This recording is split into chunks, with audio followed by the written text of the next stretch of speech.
Buenas tardes, mis hermanos. Es un placer poder compartir esta meditación con ustedes. Dios, en su misericordia, siempre ha estado comunicándonos su verdad, siempre ha estado extendiendo su brazo hacia la raza humana, la raza caída. Pero desgraciadamente ha habido una lucha. Hay varias y una de ellas ha sido una batalla de fe. Dios ha estado batallando constantemente con lograr que el hombre pueda confiar en su palabra. Tenemos, dice la Escritura, suficiente evidencia, de tal manera, dice el libro de Romanos, que su poder, su deidad, se ven claramente visibles por la obra de la creación. Pero, dice, así es que definitivamente, dice el apóstol Pablo, de modo que no tienen excusa.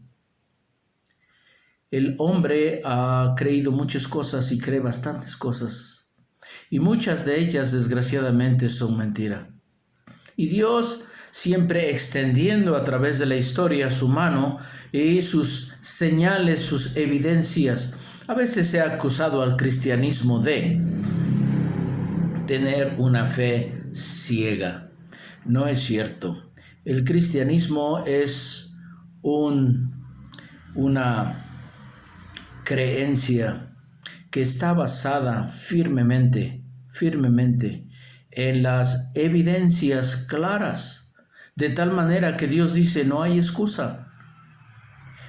No hay excusa para creer lo que Él ha hecho y lo que Él ha dicho y lo que Él hará.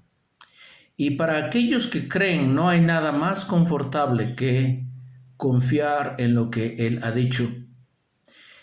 Uno de los libros que tiene un mensaje a través de todos sus capítulos tan claro sobre la providencia divina, sobre el cuidado divino y sobre nuestra bendición de creer en la palabra de Dios, que es refrescante. Si usted ha leído el libro de San Juan, el Evangelio según San Juan, pero no lo ha leído con esta perspectiva, será muy interesante para usted escuchar esta tarde lo que voy a compartirles. El Evangelio de Juan el apóstol, escogió cuidadosamente su material, porque él nos platica en el capítulo 20 que Jesucristo hizo muchísimos milagros.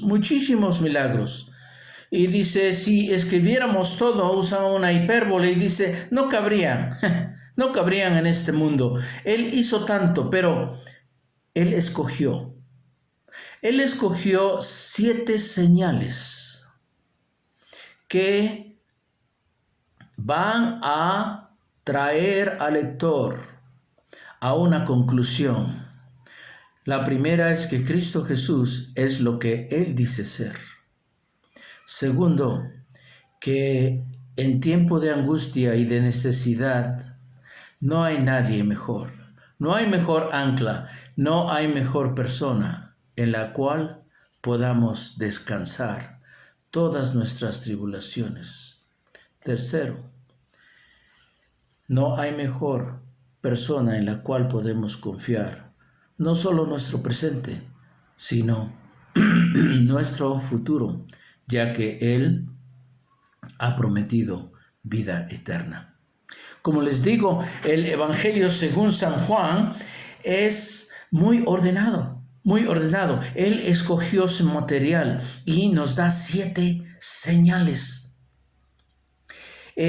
Cuando uno va a un viaje, tiene su mapa, especialmente si no conoce, por supuesto.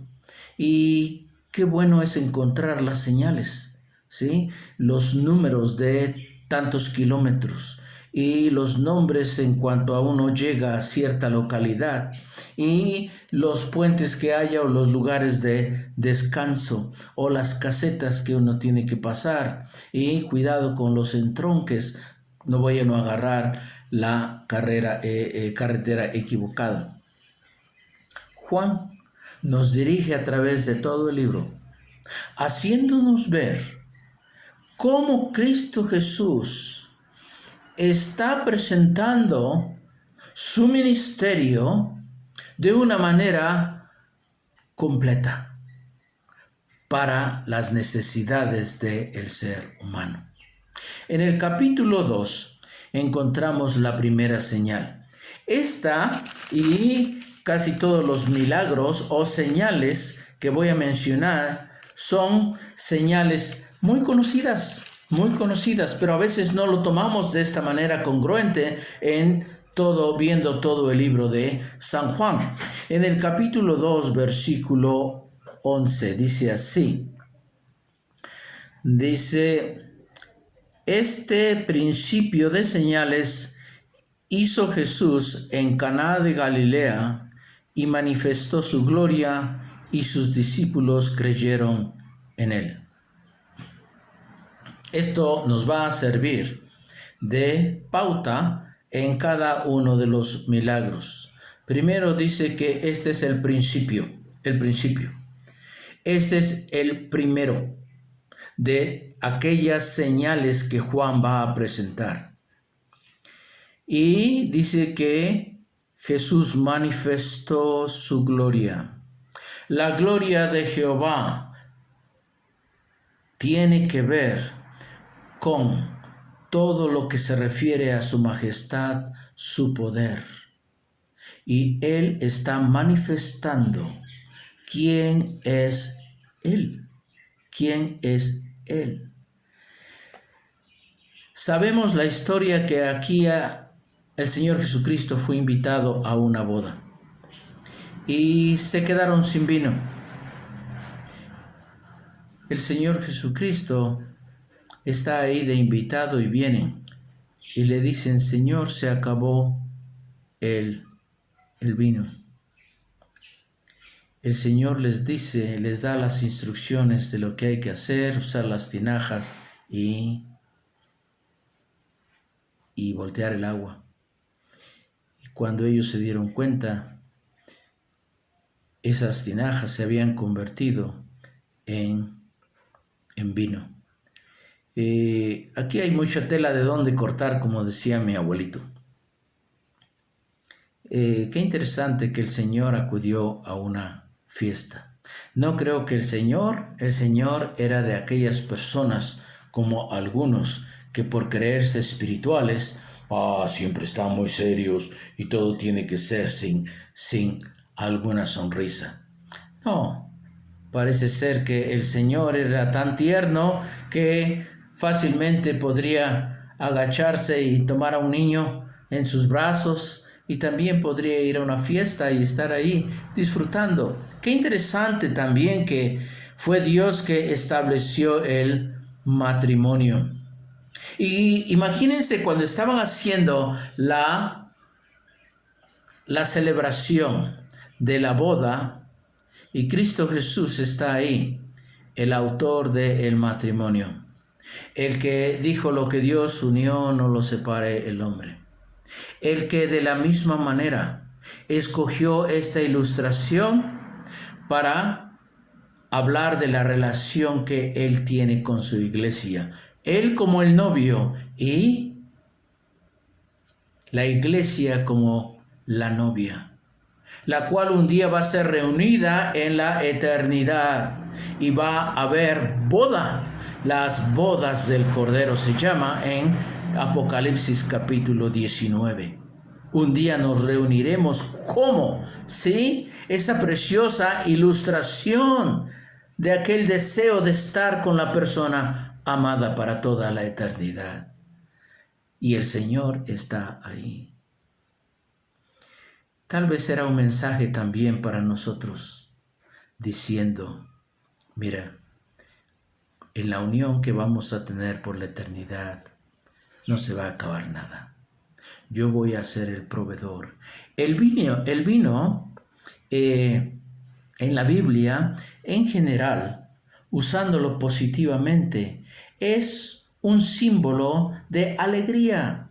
de fiesta, de comunión. Y el Señor está ahí en una fiesta hablando de la comunión. Y cuando Él hace este milagro, demuestra su poder y su gloria, que Él es suficiente para proveer la alegría y la comunión en la unión que tiene contigo y conmigo, con su iglesia y con todos aquellos que creen en Él.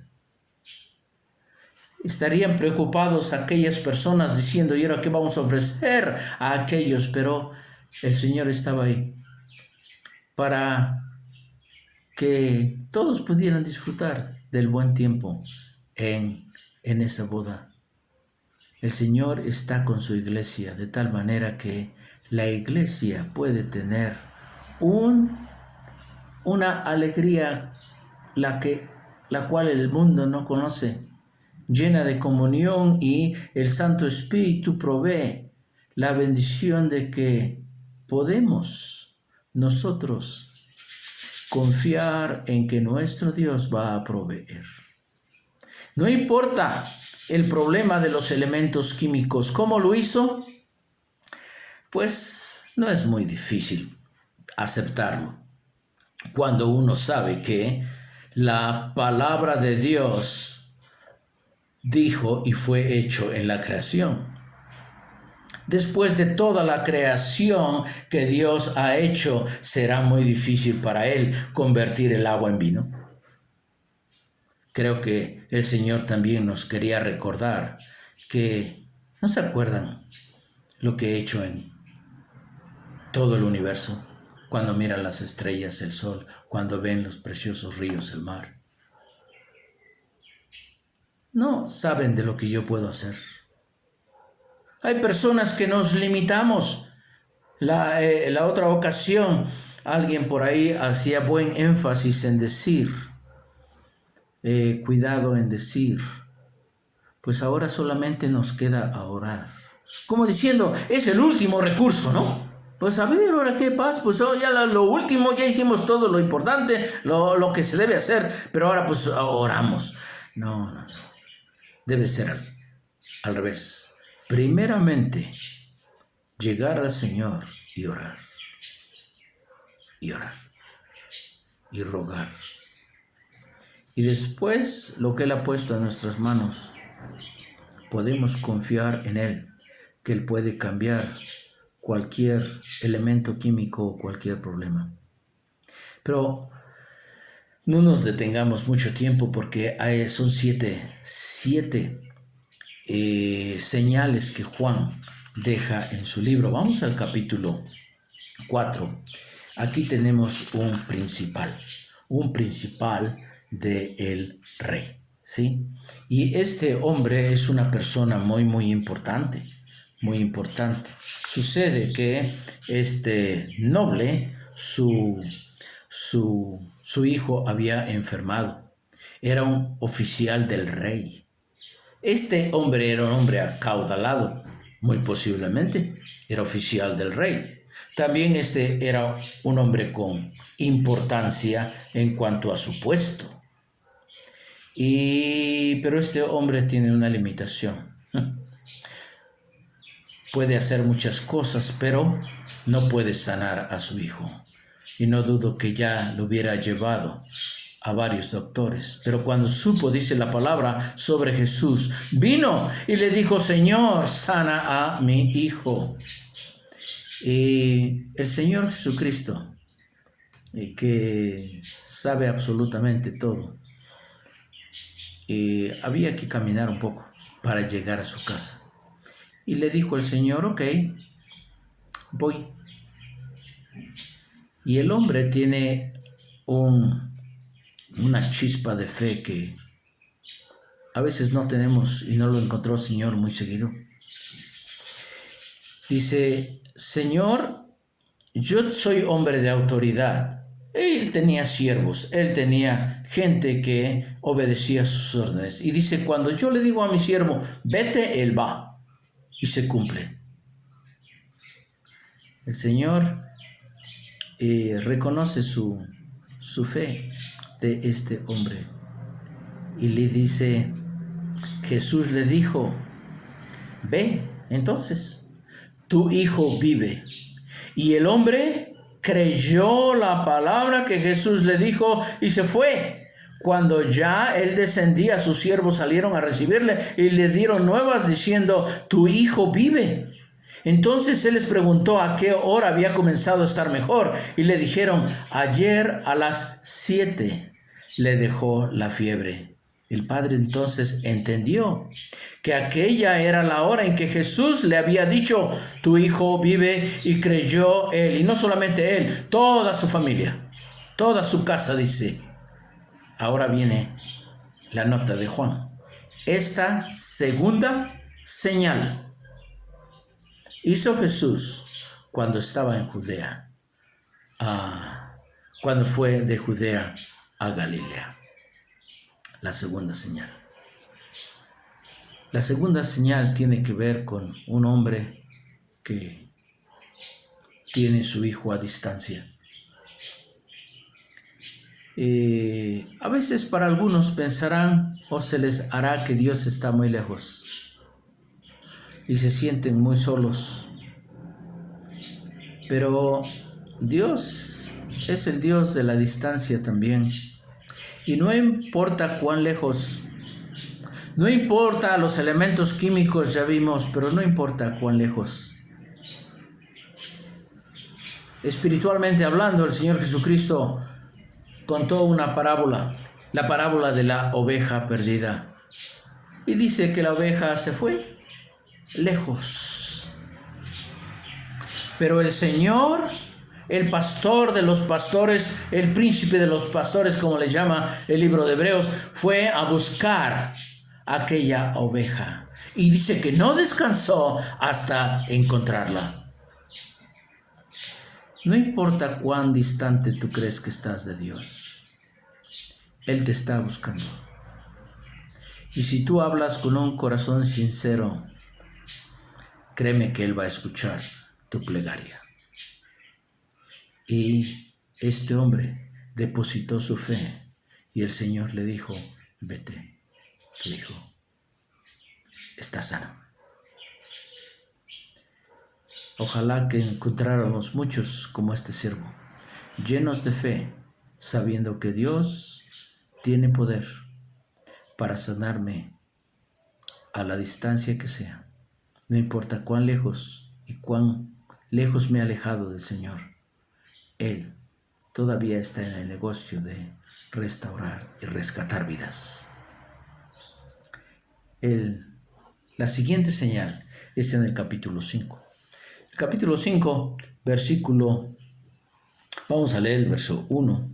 Dice, después de estas cosas había una fiesta de los judíos y subió Jesús a Jerusalén. Y hay en Jerusalén, cerca de la puerta de las ovejas, un estanque llamado en hebreo Betesda, el cual tiene 5 pórticos. En estos yacía una multitud de enfermos, ciegos, cojos, paralíticos, que esperaban el movimiento del agua, porque un ángel descendía de tiempo en tiempo al estanque y agitaba el agua. Y el que primero descendía al estanque después del movimiento del agua, quedaba sano de cualquier enfermedad que tuviese. Y había allí un hombre que hacía 38 años que estaba enfermo. 38 años que estaba enfermo. ¿Por qué Juan tiene que darnos el tiempo? Porque quiere recordarnos que no hay tiempo. No importa cuánto tiempo. Hay personas que dicen, pero es que yo soy así, pero es que yo siempre he sido así. Sí, pero puede ser alguien diferente con el poder de Dios. No importa cuánto tiempo has sido chismoso, no importa cuánto tiempo has sido ladrón o mentiroso, el Señor puede transformarte, no importa qué, porque su poder es mayor que tus maldades y que tus enfermedades. Este hombre, cuando el Señor lo encontró, le dijo, cuando Jesús lo vio acostado y supo que llevaba ya mucho tiempo, le dijo, ¿quieres ser sano? esta pregunta parece no muy congruente, no muy buena. ¿Cómo es que no voy a creer? ¿Saben por qué creo lo dijo el Señor? Porque el Señor ha recorrido muchas vidas a través de todos los siglos. Y hay muchas personas que todavía se niegan a ser sanados. Porque están muy cómodos en su situación, porque están muy cómodos en su pecado. Simplemente muchas veces no quieren. Así como Faraón le rogaba a Moisés, pues habla a tu Dios, pero él nunca dijo, tu Dios es verdadero Dios, entonces voy a hacerlo mi Dios y voy a rogar yo mismo. Pero no. Hay unas personas que solamente quieren la bendición de Dios, pero no quieren el compromiso. Y tal vez por eso, en el versículo 14, después de que el Señor lo sana, le dice, después le halló Jesús en el templo al paralítico que había sanado y le dijo, mira, has sido sanado, no peques más para que no te venga alguna cosa peor. Wow, qué interesante. Muy posiblemente su enfermedad vino por causa de un pecado, de un error que cometió. He conocido personas que a causa de el alcohol vino un choque, un accidente automovilístico y perdieron. Una vez me encontré a un hombre al cual comencé a hacer conversación con él y le dije de la celebración del Día de la Independencia y me dijo, yo ya no, andaba en malos caminos y ese día me dieron un balazo. Estaba en silla de ruedas. Le compartí el Evangelio. Hay ocasiones que nos vemos paralizados a causa de nuestros pecados. Nuestro pecado tiene consecuencias. Pero qué precioso ver que Juan escogió este milagro por medio del Espíritu Santo y dice, este hombre tenía 38 años. Era toda una vida. No importa cuánto tiempo has tenido las consecuencias de tu propio pecado. Si tú clamas al Señor, Él te puede sanar. Él te puede restaurar. Y si te restaura, o para aquellos que ya hemos sido restaurados, el Señor dice, mira, ya no peques. El pecado te va a traer las consecuencias tan terribles. El Señor prueba y muestra su majestad, su gloria, su poder sobre los elementos químicos, sobre la distancia, sobre el tiempo, 38 años. Y ahora lo va a mostrar sobre la cantidad. Porque en el capítulo 6 llegamos a una multitud que ha estado escuchando su palabra, su sermón. Y el Señor ve que están cansados, no han comido bien. Algunos tal vez no han comido nada en unos días. Y ya, todos tienen mucha hambre y el Señor dice, recuéstenlos. Uno de sus discípulos dice, oye, Señor, no hay, ¿cuánto costaría alimentar a unos 5,000 solamente hombres? Antes usualmente nada más contaban a los hombres sin registrar a sus mujeres y a sus niños. Es la manera que se hacía. Entonces estamos hablando de una gran multitud. Y dice uno de sus discípulos en el verso 8 del capítulo 6, Andrés, hermano de Simón, le dijo, aquí está un muchacho que tiene 5 panes de cebada y 2 pececillos, mas ¿qué es esto para tantos? ¿Qué es esto? 5 pancitos. No sirven nada más, vaya, no sirven para nada. Sabemos lo que pasó. El Señor multiplicó el pan. No importa la cantidad. El Señor es suficiente. Tienes una cantidad muy grande de problemas.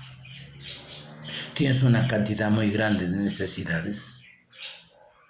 ¿Piensas que lo poco que tienes ahí no es suficiente? Tal vez tienes razón físicamente hablando. En tus fuerzas tienes toda la razón, pero estás subestimando el poder del Señor. Cuando el Señor llamó a Moisés, le dijo, ¿qué tienes en tu mano, Moisés? Moisés era pastor, había dejado toda su gloria de Egipto. Ya habían pasado muchos años, 40 años desde que salió. Ya su edad era de 80 años. Y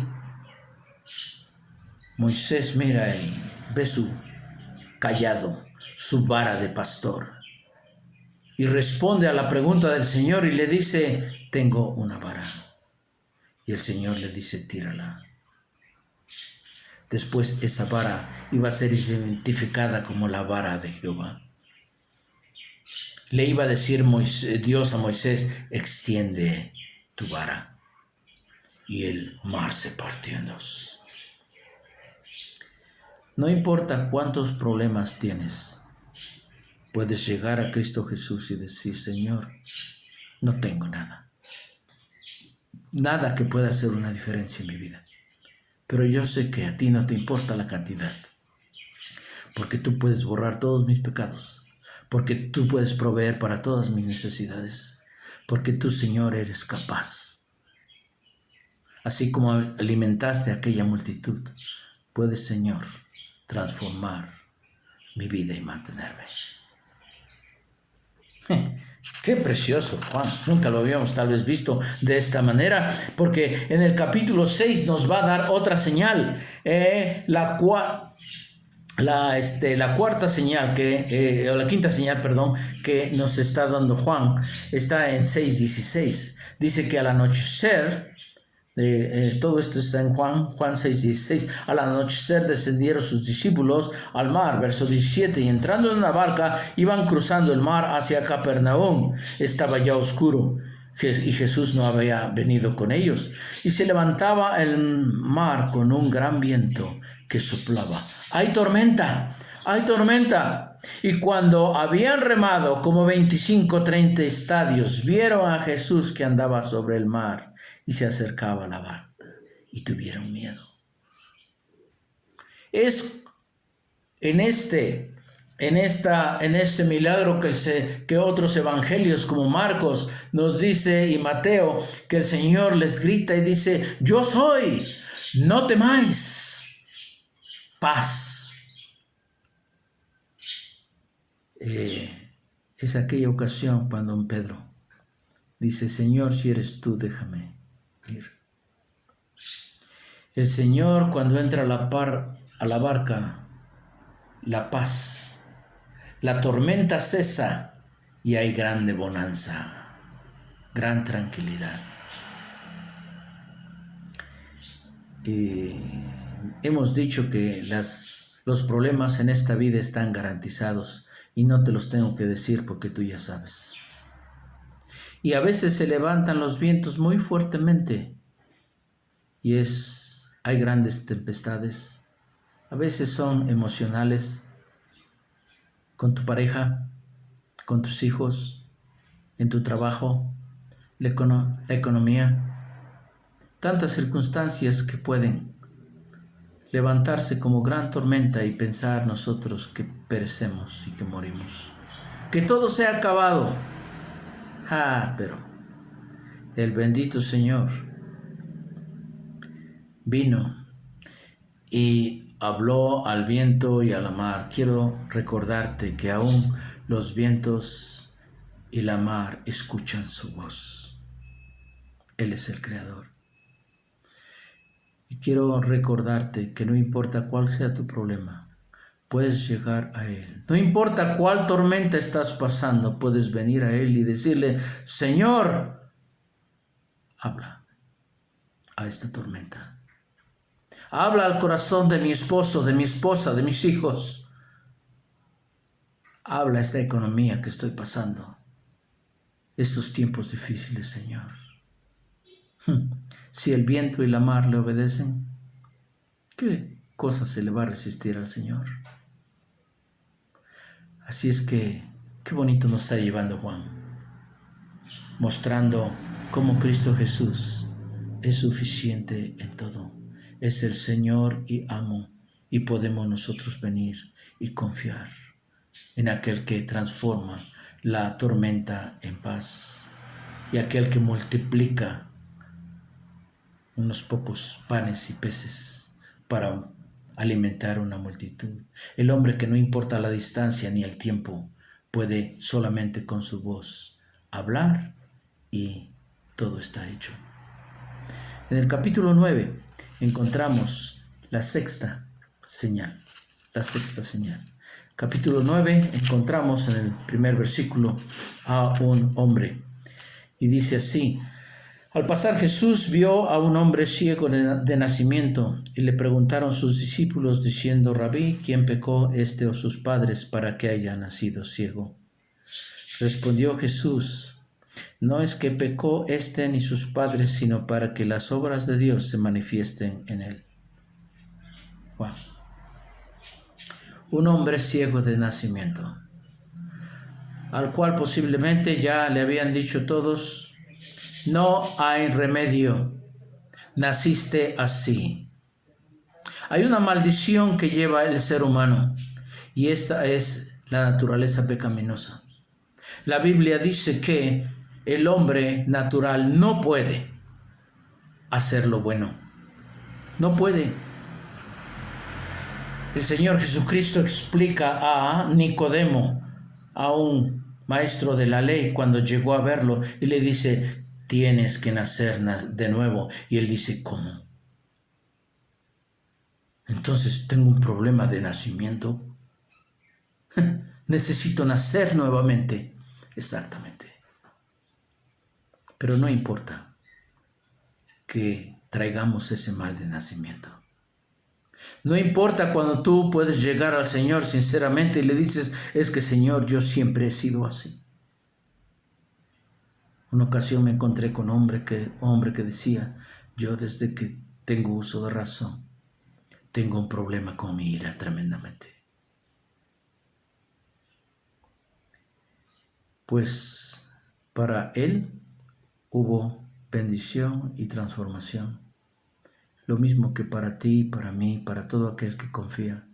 No importa cuántas veces nos han dicho que no hay remedio. Dios dice que Él puede. ¿Cómo lo hizo? Llegaron los enemigos de Cristo Jesús para cuestionarle y querían de alguna manera encontrar algunas palabras que trajeran mal nombre a Jesús, de tal manera que ellos pudieran agarrarse de ahí y llevarlo a un juicio. Y le preguntan y le dicen: pues dinos, le dijeron, entonces dice: volvieron a llamar al hombre, verso 24, porque ya lo habían entrevistado, que había sido ciego, y le dijeron: da gloria a Dios, nosotros sabemos que ese hombre es pecador, refiriéndose a Cristo Jesús. Entonces él respondió y dijo: si es pecador, no lo sé, una cosa sé, que habiendo yo sido ciego, ahora veo. Yo no me explico muchas cosas a veces en mi vida, pero una cosa sé: que Dios ha hecho una obra maravillosa en mi vida y que ahora veo lo que antes no miraba, lo que antes no veía. Y ahora mis ojos en fe le ven, y no solamente ahora, sino ven más allá y ven a Gilberto, que ha confiado en Cristo Jesús y que ha depositado su fe en Él, un día estando con Cristo Jesús en el cielo para toda la eternidad. ¡Qué maravilloso es Dios! Capítulo 11. Vamos con la séptima señal. ¿Se acuerdan de la historia? El Señor tenía unos amigos, Lázaro, Marta, María, eran hermanos. El Señor había pasado tiempo con ellos. En el verso 17 del capítulo 11 dice así: vino pues Jesús y halló que hacía ya 4 días que Lázaro estaba en el sepulcro. Le habían mandado mensajes que viniera el Señor Jesucristo y no había llegado, al parecer, a tiempo. De tal manera que María, la hermana de Marta, le dice al Señor, Señor, como en manera de reproche, si hubieras estado acá, mi hermano no hubiera muerto. ¿Cuántas veces nosotros dudamos y pensamos que Dios pudo haber hecho algo mejor? Hay mucha gente que dice, si viera Dios no permitiría tanto sufrimiento. Qué manera pero tan reducida de pensar. Poniendo en juicio al que tiene toda la sabiduría del universo. Y el Señor sabía lo que quería hacer. Quería dejar no solamente en sus corazones de esta persona que estaba en ese momento presente, sino en ti y en mí. Quería dejar una lección tan grande, que Él tiene poder para dar vida. El Señor Jesucristo dijo, y yo les doy vida eterna y nadie las puede arrebatar de mi mano. Él vino para darte vida eterna. Ahí está el muerto. Y después vamos a ver que dice que habían pasado 4 días. Posiblemente hasta olía mal. Cuando el Señor dijo, quiten la piedra que estaba ahí cubriendo el cuerpo. El Señor le dijo, Lázaro, ven fuera. La misma voz que retumbó en la creación y dijo, sea la luz, y fue la luz, es la misma que estaba llamando a Lázaro. ¿Cómo no iba a tomar vida ese Lázaro? Es el mismo soplo que nuestro Dios le dio a Adán cuando era solamente una pila de barro. Y él cobró vida. El Señor dijo, y yo les doy vida eterna, y no perecerán, ni nadie las arrebatará de mi mano. ¿Tienes vida eterna? ¿Sabes a dónde vas? ¿Qué tan grande es tu Dios? Con tristeza veo algunas ocasiones en algunos sepelios, en algunos velorios, la horrible desesperanza que hay. El lloro porque no hay esperanza. Veo tantos ritos que tratan de hacer después de la muerte de alguien muchas veces. Y están esperanzados, pero sin una real certeza. No me pueden dar una evidencia del por qué, una razón del por qué creen que va tal persona a tener vida eterna. La palabra del Señor nos la da y dice en capítulo 20 de Juan. Juan está dando ya a este punto un resumen de su escrito. Y dice, hizo además Jesús muchas otras señales en presencia de sus discípulos, las cuales no están escritas en este libro. Pero estas se han escrito. Esta del agua en vino, esta de la sanación de este hijo del noble, de este paralítico que tenía 38 años enfermo, de milagro de los 5,000, de la alimentación a los 5,000, de el Señor calmando la tormenta, de aquel ciego de nacimiento y resucitando a Lázaro. Y ahora Juan nos dice que hubo muchos milagros más, pero estos se escribieron con un propósito. ¿Para qué? para que creáis que Jesús es el Cristo, el Hijo de Dios, y para que creyendo tengáis vida en su nombre.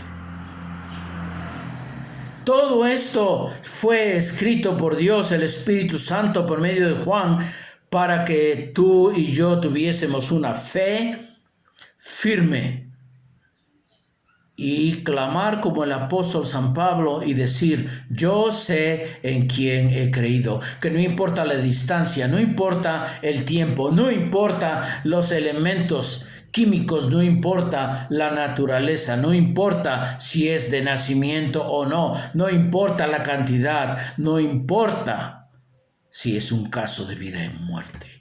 Todo puedo descansarlo en Jesús, el Mesías, el ungido, el escogido por Dios para venir y dar consuelo, dar ánimo, dar bendición y dar vida eterna a todo aquel que en Él cree. Ojalá que en cualquiera de tus penas, no importa cuántos años han pasado, no importa si alguna vez has perdido la esperanza porque te han dicho que eso es de nacimiento, porque alguien te ha dicho que han pasado tantos años, porque tú mismo te has dicho que no puedes porque es mucha la cantidad de tus problemas o de tus pecados. No importa qué, tú puedes venir en esta tarde a nuestro buen Dios y decirle: Señor, yo sé que tú eres suficiente para cualquier problema que tengo. Quiero, Señor, que en esta tarde tú me bendigas. Yo creo en ti con todo mi corazón y quiero que transformes mi circunstancia, mi situación. Y yo sé que no hay pandemia que te pare, no hay tormenta que te pare, la muerte no puede vencerte, no pudo vencerte, Señor. Tú eres el Señor que todo puedes y que todavía los vientos escuchan tu voz. Señor, háblame, así como hablaste a Lázaro. Y yo entonces sabré cuando tú des tu voz, tú me llames, yo voy a surgir a una nueva vida. Dice San Juan, esto se escribió para que tú creas.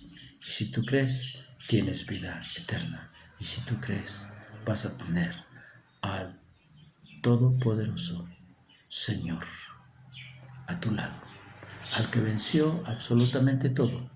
Y no hay circunstancia en que no puedas confiar en Él. Vamos a orar y terminamos. Nuestro buen Dios, te alabamos. Ay, Señor Jesucristo, gracias por venir a hacer lo que nosotros nunca hubiéramos podido. Gracias por venir a ser nuestro consolador, nuestro proveedor, nuestro defensor. Gracias por tu compasión, Señor, con gente como nosotros, como aquel paralítico, aquel ciego. ¿Cuántas veces nos comparas con los ciegos? Señor, ¿cuántas veces nosotros andamos dando tumbos de la misma manera? ¿Cuántas veces hemos estado tan temerosos por las tormentas de esta vida? Señor, que no pase más, sabiendo que tenemos un Cristo vivo al cual los vientos y la mar le obedecen, y que, creyendo en Él, estamos seguros y confiados, no solamente en esta vida, sino para la vida eterna que viene. Te suplicamos, pues, que aumentes nuestra fe y nuestra fe esté firme, sabiendo que si creemos en ti, todo estará bien. Que para el creyente todo es ganancia, en esta vida y en la que viene. Te damos gracias en nombre de Cristo Jesús, nuestro Salvador. Amén. Que el Señor les bendiga.